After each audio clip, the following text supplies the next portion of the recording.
Dominant, Donald Trump laps GOP field heading into next debate. Poll shows, Fox 11 Tri-Cities Fox 41 Yakima, the center square, former President Donald Trump continues to dominate the Republican primary field, according to new polling, as his opponents are set to take the debate stage on Wednesday.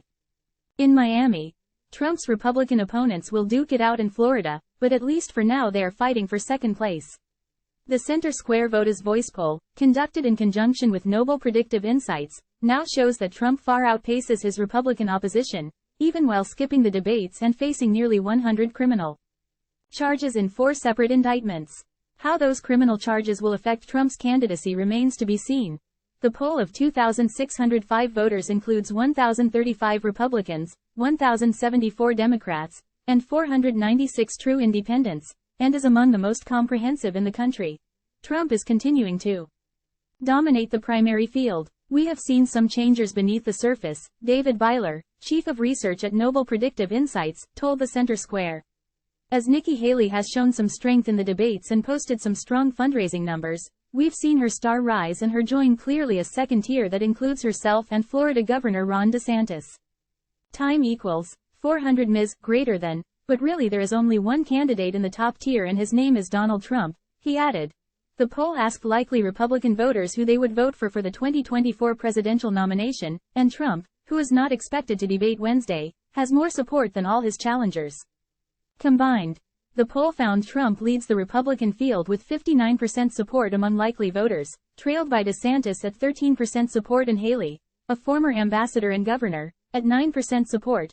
Businessman and author Vivek Ramaswamy, who has made a polarizing splash at his debates, has 7% support, while former Vice President Mike Pence, who has since dropped out of the race, is at 5% support. U.S.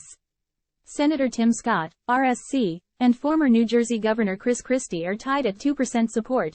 In addition, 1% of those likely Republican voters said they would vote for none of these candidates, and another 1% said they would vote for someone else not listed.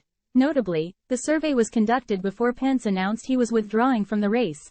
The Republican primary's Iowa caucus is scheduled for January 15, with the yet-to-be-scheduled New Hampshire primary likely soon after. Those early state contests mean less for stronger candidates like Trump but can make all the difference for lower-tier candidates trying to build momentum and raise money for their campaign. Performing well in those races could also set a candidate up to become a viable pick for vice president, if you look across the polling.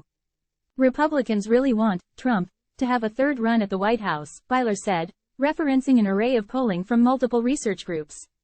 You see that Republican voters believe that Trump is electable. They like his policies. They know him from seeing him have a full term in the White House, and right now he is in a very dominant position. Time equals 400 Ms. greater than. The polling also shows that voters who do not have Trump as their first choice are not necessarily never Trumpers.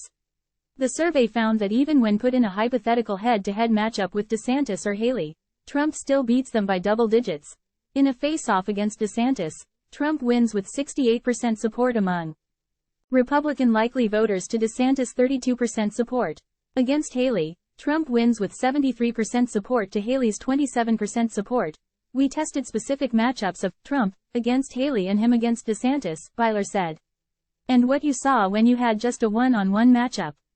Trump still cleaned up. This wasn't a matter of, oh, could the anti-Trump forces consolidate enough and get behind a candidate.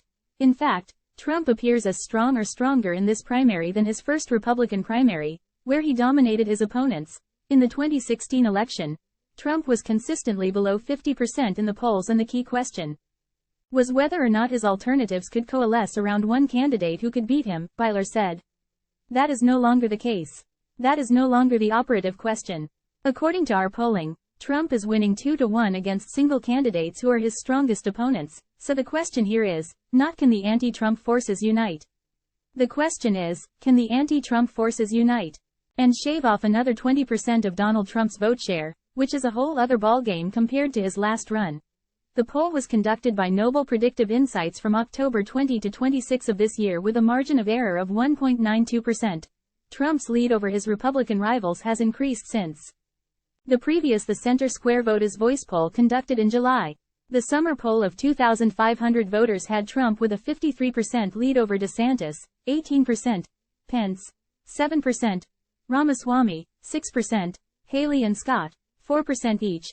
The poll weighted each party, Republicans, Democrats, and true independents, independently, according to Noble Predictive. In other words, the Republican subsample is weighted so it matches the national Republican population, and the same is true for Democrats and true independents. Fox 41 Yakima copyright Fox 11 Tri-Cities copyright.